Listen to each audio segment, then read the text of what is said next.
નમસ્કાર મિત્રો, હું મોહન ગઢવી ગુજરાતી દુનિયા યુટ્યુબ ચેનલમાં ફરી એકવાર આપ સૌ મિત્રોનું હાર્દિક સ્વાગત કરું છું. મિત્રો, ભવિષ્ય મલિકા 16મી સદીના ઓડિયા સંત અચ્યુતાનંદ દાસ અને તેમના 5 સાથીઓ જેમ કે જેને પંચસખા તરીકે ઓળખવામાં આવે છે, એમના દ્વારા રચાયેલો એક આધ્યાત્મિક અને ભવિષ્યવાણીઓનો આ એક ગ્રંથ છે. આ ગ્રંથ કળિયુગના અંત અને સતયુગની શરૂઆતની ઘટનાઓનું વર્ણન કરે છે, જેમાં પ્રાકૃતિક આફતો, યુદ્ધો, રાજકીય અસ્થિરતા અને આધ્યાત્મિક પરિવર્તનનો સમાવેશ થાય છે. 2025માં ભવિષ્ય મલિકાની ભવિષ્યવાણીઓમાં કુદરતી આફતો, ખાસ કરીને પૂર, ભૂકંપ અને સુનામીનો ઉલ્લેખ ખૂબ જ વધારે પ્રબળ છે. તો આજના આ વિડીયોમાં અમે 2025માં ભવિષ્ય મલિકાની આ ભવિષ્યવાણીઓનો વિગતવાર વિશ્લેષણ કરશું, જેમાં મુખ્ય ધ્યાન પૂર અને અન્ય કુદરતી આફતો ઉપર રહેશે. મિત્રો, વિડીયો ખૂબ જ વધારે ખાસ રહેવાનો છે, માટે વિડીયોને છેલ્લે સુધી જોવા તેમજ લાઇક અને શેર કરવા ખાસ વિનંતી. અને જો તમે આ ચેનલ ઉપર પહેલી વાર આવ્યા છો તો હમણાં જ ચેનલને સબસ્ક્રાઇબ કરી લેજો. તો ચાલો આજનો આ મહત્વપૂર્ણ વિડીયો શરૂ કરીએ. મિત્રો, ભવિષ્ય મલિકા એ એક એવો ગ્રંથ છે જે ઓડિયા ભાષામાં લખાયેલો છે અને તેમના ભવિષ્યની ઘટનાઓની આગાહીઓ છે. આ ગ્રંથની રચના અચ્યુતાનંદ દાસ, અનંત દાસ, યશોવંત દાસ, બલરામ દાસ અને જગન્નાથ દાસ દ્વારા કરવામાં આવી હતી. આ સંતો ભક્તિ આંદોલનના નેતાઓ હતા અને તેમની ભવિષ્યવાણીઓ દૈવીય પ્રેરણાથી લખાયેલી હોવાનું માનવામાં આવે છે. ગ્રંથમાં શનિ, ગુરુ અને અન્ય ગ્રહોના ગોચરના આધારે ભવિષ્યની ઘટનાઓનું વર્ણન છે, જેમાં 2025નું વર્ષનો ખૂબ જ વધારે નિર્ણાયક ગણવામાં આવે છે. 2025ના વર્ષને ભવિષ્ય મલિકાના અનુસાર 2025થી કરી અને 2032 દરમિયાન કળિયુગનો અંત થશે અને વૈશ્વિક સ્તરે મહાવિનાશ થશે. આ વિનાશમાં કુદરતી આફતો જેમ કે પૂર, ભૂકંપ, સુનામી, અગ્નિ પ્રલય અને વાવાઝોડું મુખ્ય ભૂમિકા ભજવશે. ખાસ કરીને ભારત ડૂબવાનો ઉલ્લેખ એક પ્રમુખ ભવિષ્યવાણી છે, જે બંગાળની ખાડીમાં સૂર્ય જેવા ચમકતા પદાર્થના પડવાથી ઉદ્ભવતા પૂર અને સુનામી સાથે સંકળાયેલી છે.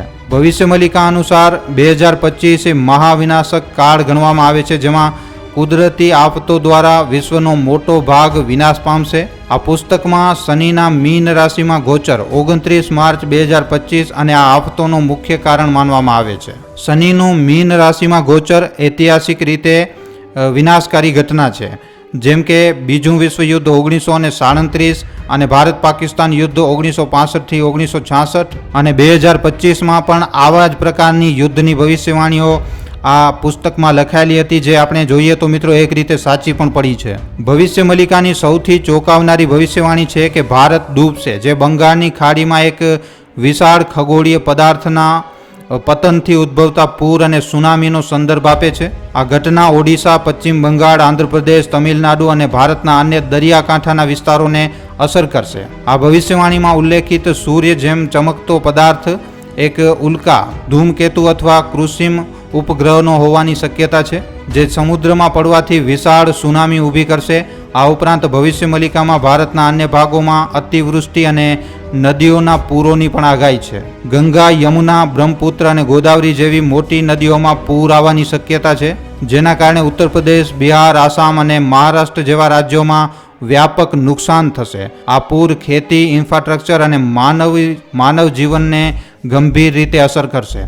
વૈજ્ઞાનિક દ્રષ્ટિકોણથી બંગાળની ખાડીમાં ઉલ્કા અથવા ધૂમકેતુ પડવાની શક્યતા દુર્લભ છે, પરંતુ તેને નકારી ન શકાય. નાસા અને અન્ય ખગોળીય સંસ્થાઓ નજીકના ખગોળીય પદાર્થો જેમ કે નિયર અર્થ ઓબ્જેક્ટ ઉપર નજર રાખતી હોય છે, અને હાલમાં 2025માં આવી કોઈ મોટી ઘટનાની આગાહી કરવામાં નથી આવી. જો બંગાળની ખાડી એક ભૂકંપીય રીતે સંવેદનશીલ વિસ્તાર છે મિત્રો, અને સમુદ્રમાં ભૂકંપ અથવા અન્ય પ્રાકૃતિક ઘટનાઓ સુનામીનું કારણ બની શકે છે.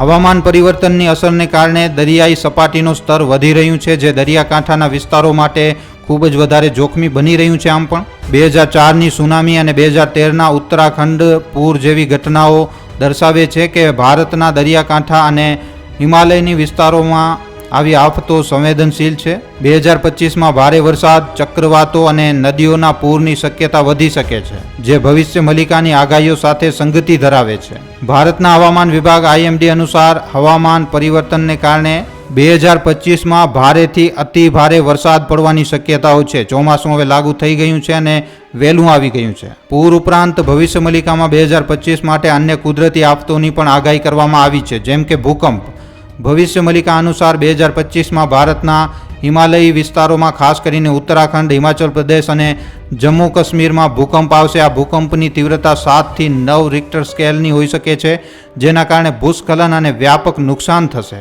આના સિવાય ચક્રવાત, બંગાળની ખાડી અને અરબી સમુદ્રમાં વિકરાળ ચક્રવાતો આવવાની આગાહી છે. મિત્રો, ભવિષ્ય મલિકાના અનુસાર 2025 થી 2027 દરમિયાન શનિનું મીન રાશિમાં ગોચર એક મહત્વપૂર્ણ ઘટના છે, જે વૈશ્વિક અને ભારતીય સ્તરે મોટા પાયે ફેરફાર લાવશે. શનિનું મીન રાશિમાં ગોચર ઐતિહાસિક રીતે વિનાશક ઘટનાઓ સાથે સંકળાયેલું છે.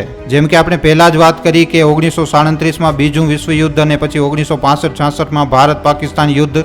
આ ભવિષ્યવાણી અનુસાર 2025માં શનિનું મીન રાશિમાં ગોચર ત્રીજા વિશ્વયુદ્ધની પરિસ્થિતિ પણ ઊભી કરી શકે છે, જેમાં ન્યુક્લિયર હથિયારોનો સમાવેશ અને આગના તાંડવની આગાહી કરવામાં આવી છે. ખાસ કરીને ભારત ડૂબવાનો દાવો બંગાળની ખાડીમાં એક ચમકતા પદાર્થના પડવાની ઘટના સાથે જોડાયેલો છે. આ ઘટનાને કેટલાક લોકો ઉલ્કાપિંડ અથવા ધૂમકેતુ સાથે જોડે છે, જે બંગાળની ખાડીમાં પડવાથી સુનામી જેવી પ્રાકૃતિક આફત લાવી શકે છે. આ સુનામી ઓડિશા, પશ્ચિમ બંગાળ અને ભારતના અન્ય દરિયાકાંઠાના વિસ્તારોને અસર કરી શકે છે. આ ભવિષ્યવાણીનો અર્થ મિત્રો બે રીતે લઈ શકાય. પહેલો છે શાબ્દિક અર્થ, એક વાસ્તવિક ખગોળીય ઘટના જેમ કે ઉલ્કાપિંડ પતન જે સુનામી અથવા પૂર જેવી આફતો લાવી શકે છે. બીજો છે પ્રતિકારાત્મક અર્થ, ડૂબવું એ રાજકીય, સામાજિક અથવા આર્થિક અસ્થિરતાનું પ્રતીક હોઈ શકે છે, જે ભારતને મુશ્કેલીમાં મૂકી શકે છે.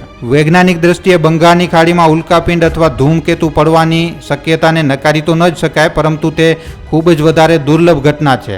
નાસા અને અન્ય ખગોળીય સંસ્થાઓ નજીકના ખગોળીય પદાર્થ જેમ કે તમને જણાવ્યું કે નિયર અર્થ ઓબ્જેક્ટ ઉપર નજર રાખતી હોય છે, અને હાલમાં 2025 માટે આવી કોઈ મોટી ઘટનાની આગાહી કરવામાં નથી આવી. જો કે બંગાળની ખાડી એક ભૂકંપીય રીતે સંવેદનશીલ વિસ્તાર છે અને સમુદ્રમાં ભૂકંપ અથવા અન્ય પ્રાકૃતિક ઘટનાઓ સુનામીનું કારણ બની પણ શકે છે, જે ઓડિશા અને આસપાસના વિસ્તારોને અસર કરી શકે છે. આ ઉપરાંત હવામાન પરિવર્તનની અસરોને કારણે દરિયાઈ સપાટીનું સ્તર વધી રહ્યું છે, જે દરિયાકાંઠાના વિસ્તારો માટે જોખમી છે. ભવિષ્ય મલિકામાં ઉલ્લેખિત આગ લાગવાની અથવા ચમકતો પદાર્થ એ પરમાણુ વિસ્ફોટ અથવા ખગોળીય ઘટનાનું પ્રતીક હોઈ શકે, પરંતુ વૈજ્ઞાનિક રીતે આવી ઘટનાની આગાહી કરવી ખૂબ જ વધારે મુશ્કેલ છે. ભવિષ્ય મલિકા એક આધ્યાત્મિક ગ્રંથ છે અને તેની ભવિષ્યવાણીઓ ઘણીવાર પ્રતીકાત્મક ભાષામાં લખાયેલી છે. આ ગ્રંથ અનુસાર 2025નો સમય મહાવિનાશક કાળ તરીકે ઓળખાય છે, જે કળિયુગના અંત અને સતયુગની શરૂઆતનું સંકેત આપે છે. પર ભારત ડૂબવું એ ભૌતિક વિનાશથી વધુ નૈતિક અને આધ્યાત્મિક અધોગતિનું પ્રતીક હોઈ શકે છે. આ ગ્રંથમાં એવું પણ કહેવાયું છે કે જે લોકો ધર્મના માર્ગે ચાલશે, ત્રિકાળ સંધ્યા કરશે અને માધવ નામનો જપ કરશે, તેઓ આ આફતોથી બચી શકે છે. આ ઉપરાંત ભવિષ્ય મલિકામાં ભગવાન કલ્કીના આગમનની પણ વાત કરવામાં આવી છે, જે કળિયુગના અંતમાં ધર્મની સ્થાપના કરશે. આ ભવિષ્યવાણી ભારતને એક આધ્યાત્મિક શક્તિ તરીકે ઉભરવાનો સંકેત આપે છે, જે વૈશ્વિક સ્તરે શાંતિ અને ન્યાયની સ્થાપના કરશે. ભવિષ્ય મલિકાની આ ભવિષ્યવાણીઓએ ભારતના લોકોને ચિંતા અને ઉત્સુકતા બંને ઊભી કરી છે. ખાસ કરીને ઓડિશા અને પૂર્વ ભારતના લોકોમાં આ ભવિષ્યવાણીઓએ ભયનું વાતાવરણ પણ ઊભું કર્યું છે. આવી ભવિષ્યવાણીઓની ચર્ચા સોશિયલ મીડિયા ઉપર ખૂબ જ વધારે થાય છે, જેમાં લોકો આ ઘટનાઓના વૈજ્ઞાનિક અને આધ્યાત્મિક અર્થ શોધવાનો પ્રયાસ કરે છે. જો કે આવી ભવિષ્યવાણીઓનો અતિ ચર્ચાત્મક અર્થઘટન ભય અને અફવાઓ ફેલાવી શકે છે, જે સમાજમાં અસ્થિરતા લાવી શકે છે. આથી આવી ભવિષ્યવાણીઓને વૈજ્ઞાનિક દૃષ્ટિકોણ અને વિવેક સાથે સમજવું ખૂબ જ વધારે જરૂરી છે. ભારત સરકાર અને વૈજ્ઞાનિક સંસ્થાઓએ આવી આગાહીઓની સામે લોકોને જાગૃત કરવા માટે પગલાં લેવા જોઈએ, જેથી અફવાઓ અને ભયનું વાતાવરણ ઘટે. ભારત ડૂબવાની ભવિષ્યવાણી ઉપરાંત ભવિષ્ય મલિકામાં 2025 માટે અન્ય ઘણી ભવિષ્યવાણીઓ પણ છે, જેમાં ત્રીજું વિશ્વયુદ્ધ જેમ કે તમને જણાવ્યું 2025 થી 2028 દરમિયાન 13 ઇસ્લામિક દેશો અને ચીન ભારત અને અન્ય દેશો સામે યુદ્ધમાં ઉતરશે. પછી પ્રાકૃતિક આફતો, ભૂકંપ, સુનામી અને અતિશય ઠંડી અથવા ગરમી જેવી આફતો વધશે. ગૃહયુદ્ધ અને અરાજકતા, ભારતમાં સાંપ્રદાયિક હિંસા અને આંદોલનો વધશે, જેના કારણે અરાજકતા ફેલાશે. આધ્યાત્મિક પરિવર્તન, કળિયુગનો અંત થશે અને 2032થી કહેવામાં આવે છે કે સતયુગની શરૂઆત થશે. આ ભવિષ્યવાણીઓ ભારત અને વિશ્વ માટે 2025ને એક નિર્ણાયક વર્ષ તરીકે દર્શાવે છે, જેમાં મોટા પાયે ફેરફારની શક્યતા છે. તો મિત્રો, ભવિષ્ય મલિકાની આ ભવિષ્યવાણીઓ ઉપર તમારા શું અભિપ્રાય છે મિત્રો? તમારું શું કહેવું છે? નીચે કોમેન્ટ સેક્શનમાં લખીને જણાવવા ખાસ વિનંતી. જો વિડીયો પસંદ આવ્યો છે તો વિડીયોને ખાલી તમારા સુધી સીમિત ન રાખતા તમારા મિત્રો સાથે, પરિજનો સાથે, વોટ્સઅપ ઉપર, ફેસબુક ઉપર, યુટ્યુબ ઉપર જેટલો બની શકે વધારેમાં વધારે વિડીયોને શેર જરૂર કરજો. તો આજના વિડીયોમાં આટલું જ. હવે આપણે મળશું ફરીવાર એક આવા જ નવા જાણકારીસભર વિડીયો સાથે. ધન્યવાદ.